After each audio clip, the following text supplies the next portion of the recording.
Telephone की घंटी लगातार बज रही थी। मैंने उन्नीदी आंखों से घड़ी की ओर देखा। रात के 2 बजे थे। इस समय कौन हो सकता है? मैंने स्वयं से ही सवाल किया और जल्दी से टेलीफोन का रिसीवर उठाया। Major Ranjit, this side. Sir, captain Sarita ने आत्महत्या कर ली है। ऑफिसर्स। मैं इसके हवलदार की आवाज़ थी। वो बहुत घबराया हुआ लग रहा था। क्या? सर, जल्दी आइए। घबराओ मत, मैं तुरंत आ रहा हूँ। किसी को भी मेरे आने तक किसी चीज़ को हाथ मत लगाने देना। जी सर। मुझे विश्वास ही नहीं हुआ कि कैप्टन सरिता ऐसा कर सकती है। भाई, एक होनहार अफसर थी। मैं नाइट सूट में था और उन्हीं कपड़ों में ऑफिसर्स मेस की ओर भागा। वहां पहुंचा तो कैप्टन नीरज और कैप्टन वर्मा पहले से मौजूद थे। कैप्टन नीरज ने सरिता के कमरे की ओर इशारा करते हुए कहा, सर, इस ओर। ओके। हम सब कैप्टन सरिता के कमरे की ओर बढ़े। नायलॉन की रस्सी का फंदा बनाकर वह सीलिंग फैन से झूल गई थी। सबसे पहले कैप्टन सरिता को इस अवस्था में किसने देखा? मैस स्टाफ से मैंने पूछा।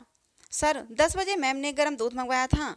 मैं दूध लेने आया तो मैम लैपटॉप पर काम कर रही थी।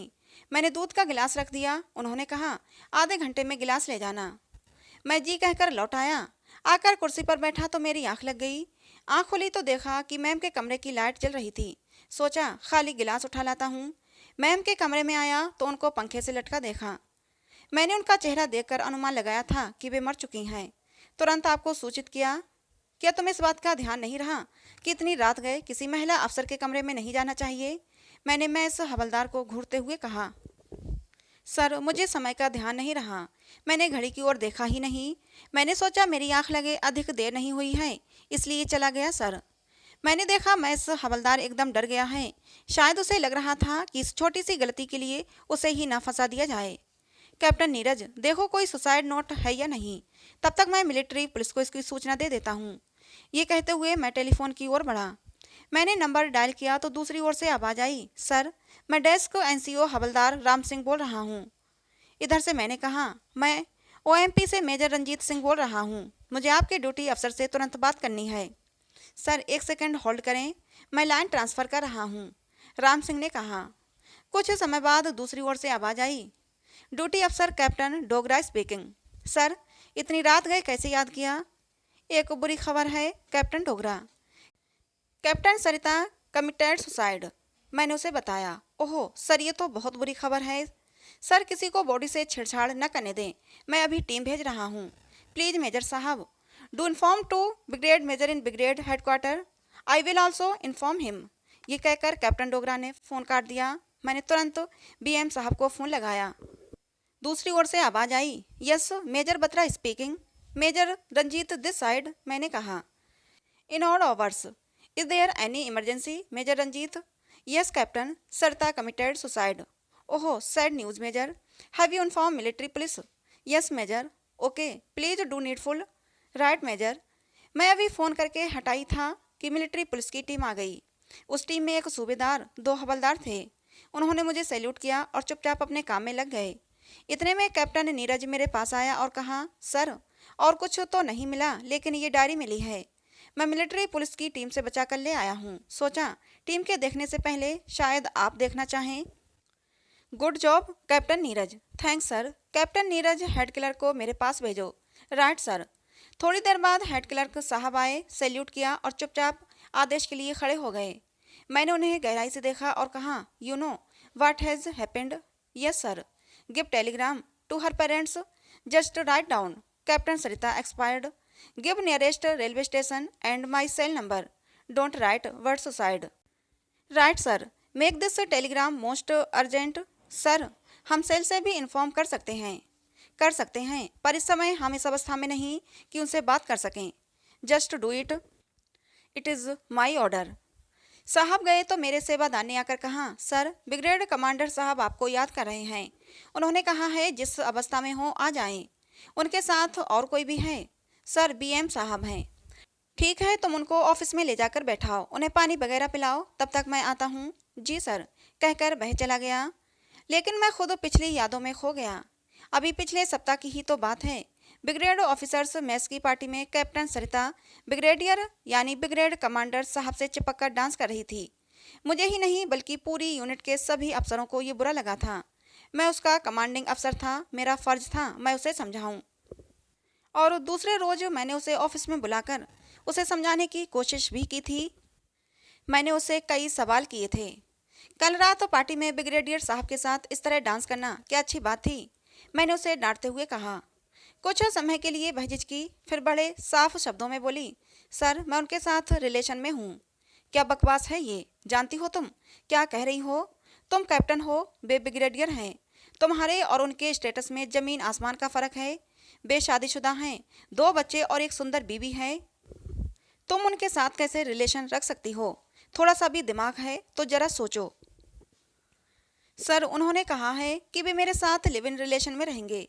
वे अपने बीवी बच्चों को भी खुश रखेंगे और मुझे भी। माई फुट, वह तुम्हें यूज करेगा और छोड़ देगा। वह मर्द है सरिता, मर्द। उसको कुछ फर्क नहीं पड़ता, वह चाहे 10 के साथ संबंध रखे। तुम लड़की हो, एक कुंवारी लड़की। तुम्हारा ब्राइट करियर है। जरा सोचो, लोग, तुम्हारे माँ बाप, समाज, सब तुम्हें उसकी रखेल कहेंगे। और रखेल को समाज में अच्छी नज़रों से नहीं देखा जाता। मैंने उसे हर तरह से समझाने की कोशिश की थी। उसने मेरी किसी बात का जवाब नहीं दिया था, केवल सैल्यूट किया और मेरे ऑफिस से बाहर चली गई थी। मैं सोचने लगा कि लिव इन रिलेशन कैसा रिश्ता है जो धीरे धीरे समाज की युवा पीढ़ी में फैलता जा रहा है, बिना इसके परिणाम सोचे। मैं दूर दूर तक इस सवाल का जवाब नहीं दे पा रहा था। मैं खुद को असहाय महसूस कर रहा था। इसी स्थिति में मैं ऑफिस पहुंचा। हालांकि मुझसे कहा गया था कि मैं जिस स्थिति में हूं वैसे ही आ जाऊं, लेकिन मैं यूनिफॉर्म में पहुंचा। मुझे नाइट सूट में जाना अच्छा नहीं लगा, वह भी अपने सीनियर अधिकारी के समक्ष। ऑफिस में आते ही मैंने ब्रिगेडियर साहब व बीएम साहब को सैल्यूट किया और अपनी कुर्सी पर आकर बैठ गया। सुबह के 8 बज चुके थे। सभी जवान और अधिकारी काम पर जा चुके थे। अर्दली मेरे ऑफिस के बाहर आकर खड़ा हो गया था। Ask orderly to close the door and not allow anybody to come in, brigadier साहब ने कहा। मैंने अर्दली को बुलाकर वैसा ही करने को कहा। Major Ranjit, now tell me what is your action plan? BM साहब ने सीधे सवाल किया। सर मैंने कैप्टन सरिता के पेरेंट्स को इन्फॉर्म कर दिया है, जिसमें केवल उसकी मौत की बात लिखी है, सुसाइड के बारे में कुछ नहीं कहा है। मिलिट्री पुलिस ने बॉडी उतारकर पोस्टमार्टम के लिए भेज दी है और मामले की जांच कराने के लिए मैंने अपने सहायक को निर्देश दे दिया है कि वह ब्रिगेड हेडक्वार्टर को निवेदन कर दे। ओके फाइन, बीएम ने कहा। अब आगे सर? बीएम साहब ने अब ब्रिगेड कमांडर साहब से कहा। कमांडर साहब बोले, मेजर रंजीत ये आपके हाथ में है। कैप्टन सरिता की डायरी है। जी सर। आपने पढ़ा इसे? नहीं सर, मैं पढ़ नहीं पाया। मैं मानता हूँ जो कुछ हुआ गलत हुआ। कैप्टन सरिता जैसी होनहार अफसर इस कदर भावना में बहकर अपनी जान गंवा देगी, मैंने इसका अंदाजा नहीं लगाया था। ब्रिगेड कमांडर साहब के चेहरे से दुख साफ झलक रहा था। लगा जैसे उसकी मौत में कहीं ना कहीं वे स्वयं को भी दोषी मानते हों। रंजीत, क्या कैप्टन सरिता को ऑन ड्यूटी शो नहीं किया जा सकता? मैं ब्रिगेड कमांडर साहब को कैप्टन सरिता का हत्यारा मानता था। कैप्टन सरिता तो बच्ची थी, लेकिन वे तो बच्चे नहीं थे ना। वे उसे समझाते तो संभवतः ये नौबत ना आती। लेकिन आज वे एक अच्छा काम करने जा रहे थे। मन के भीतर अनेक प्रकार के विरोध होने पर भी कैप्टन सरिता के परिवार वालों के लिए मैं इसका विरोध नहीं कर पाया और कहा, सर ऐसा हो जाए तो बहुत अच्छा होगा। वैसे भी इस आत्महत्या को हत्या साबित करना बहुत कठिन था। मैंने सोचा, ओके मेजर बत्रा, मेरे ऑफिस में एक मीटिंग का प्रबंध करो। ओसी प्रोवोस्ट यूनिट यानी मिलिट्री पुलिस कमांडेंट मिलिट्री अस्पताल और इंक्वायरी करने वाली कमेटी के चेयरमैन को बुलाओ। मेजर रंजीत तुम भी जरूर आना please. Right sir. At what time sir? 11 बजे।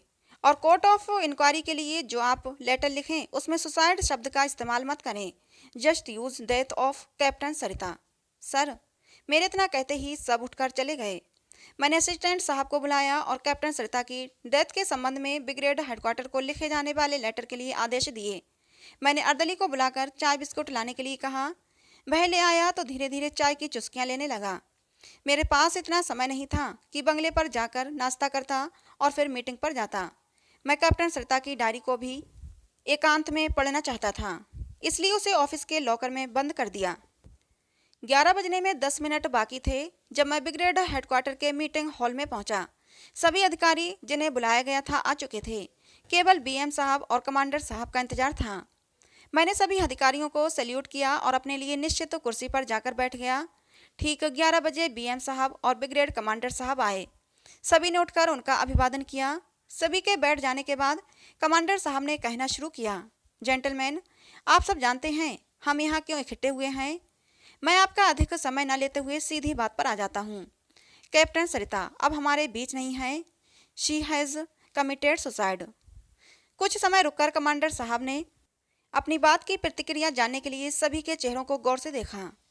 मैं मानता हूँ आत्महत्या को भारतीय सेना में अपराध माना गया है और ऐसा अपराध करने वालों के परिवार को सेना सरकार किसी प्रकार की सुविधा नहीं देती। वे सड़क पर आ जाते हैं जिन्होंने कोई अपराध नहीं किया होता। इसलिए मैं चाहता हूँ कैप्टन सरिता की डेथ को ऑन ड्यूटी शो किया जाए, जिससे उसके परिवार वालों को सभी सुविधाएं मिलें। आप लोगों के क्या विचार हैं? इसे जानने के लिए हम यहाँ एकत्रित हुए हैं। काफ़ी समय तक खामोशी छाई रही। फिर प्रोवोस्ट यूनिट के ओसी कर्नल राजन बोले, सर ऐसा हो जाए तो इससे अच्छी बात और क्या हो सकती है। इसलिए नहीं कि कैप्टन सरिता एक अफसर थीं, बल्कि पिछले दिनों हवलदार जिले सिंह के केस में भी ऐसा ही किया गया।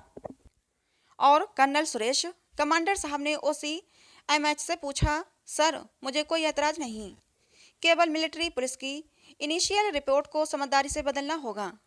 कर्नल सुरेश के सवाल का जवाब कर्नल राजन ने दिया, ये सब मैं बदल दूंगा, फिर पोस्टमार्टम रिपोर्ट को मैं देख लूंगा। कर्नल सुब्रमण्यम, आप कोर्ट ऑफ इंक्वायरी की अध्यक्षता कर रहे हैं, आपको पता है आपको क्या करना है? कमांडर साहब ने पूछा। हाँ, में सिर हिलाते हुए उन्होंने सर कहा। तो जेंटलमैन, ये तय रहा कि कैप्टन सरिता के केस में क्या करना है। कमांडर साहब ने कहना शुरू किया।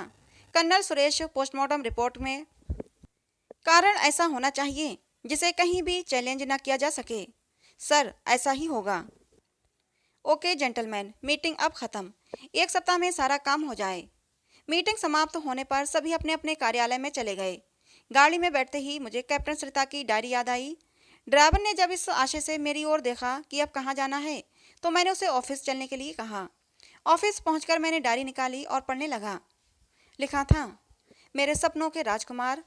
सर, मैं मानती हूँ किसी कुंवारी लड़की का एक अधेड़ उम्र के व्यक्ति से प्यार करना सुगम नहीं है, इसका कोई औचित्य भी नहीं है। पर मैं जिस माहौल में पल पढ़कर बड़ी हुई, उसमें अधेड़ उम्र के व्यक्ति को पसंद किया जाता है। मेरे दादा मेरी दादी से बहुत बड़े थे। मेरी माँ भी मेरे पिताजी से बहुत छोटी थीं। शायद यही कारण था। आपको जब पहली बार देखा तो आपकी ओर आकर्षित हुए बिना न रह पाई।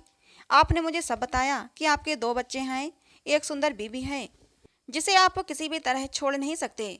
मैं तो लिव इन रिलेशन की बात कर रही थी, जिसे आपने मन की गहराइयों से माना और स्वीकार किया। ये रिलेशन एक लंबे समय तक चलता रहा। सोचा था किसी को कानो कान खबर नहीं होगी, लेकिन उस रोज आपकी बीबी आई और हमें रंगे हाथों पकड़ लिया। उन्होंने मुझे इतना बुरा भला कहा कि मैं बर्दाश्त नहीं कर पाई, इसलिए भी कि आप चुपचाप सुनते रहे। आपकी कातर नज़रों ने इस बात की घोषणा कर दी कि जिसे मैंने लिव इन रिलेशन का रिश्ता समझा था, वह तो उधार का रिश्ता था जो अब टूट चुका है। सो मैंने सोचा कि मेरे जीवन का अब कोई औचित्य नहीं है, इसलिए मैंने स्वयं को ख़त्म करने का निर्णय लिया है। मैंने डायरी बंद कर दी और इस सोच में डूब गया कि 1 सप्ताह के भीतर सब कुछ ठीक हो जाएगा। सरकार की ओर से कैप्टन सरिता के परिवार वालों को सारी सुविधाएं मिल जाएंगी, यानी जब तक उसकी सर्विस रहती है तब तक के लिए पूरा वेतन, उसके बाद उसकी पेंशन भी। परंतु अब भी मेरे सामने अनेक सवाल मुंह बाए खड़े हैं। क्या किसी कुंवारी लड़की अथवा किसी ब्याहता का इस तरह लिव इन रिलेशन में रहना और अपनी जान गंवाना ठीक है? मैं सवाल का जवाब ढूंढ नहीं पा रहा हूँ। तो दोस्तों, ये कहानी आपको कैसी लगी कमेंट करके ज़रूर बताइएगा। पसंद आई हो तो प्लीज़ लाइक करें, शेयर करें, चैनल को सब्सक्राइब करें। मिलते हैं दोस्तों किसी नई कहानी में।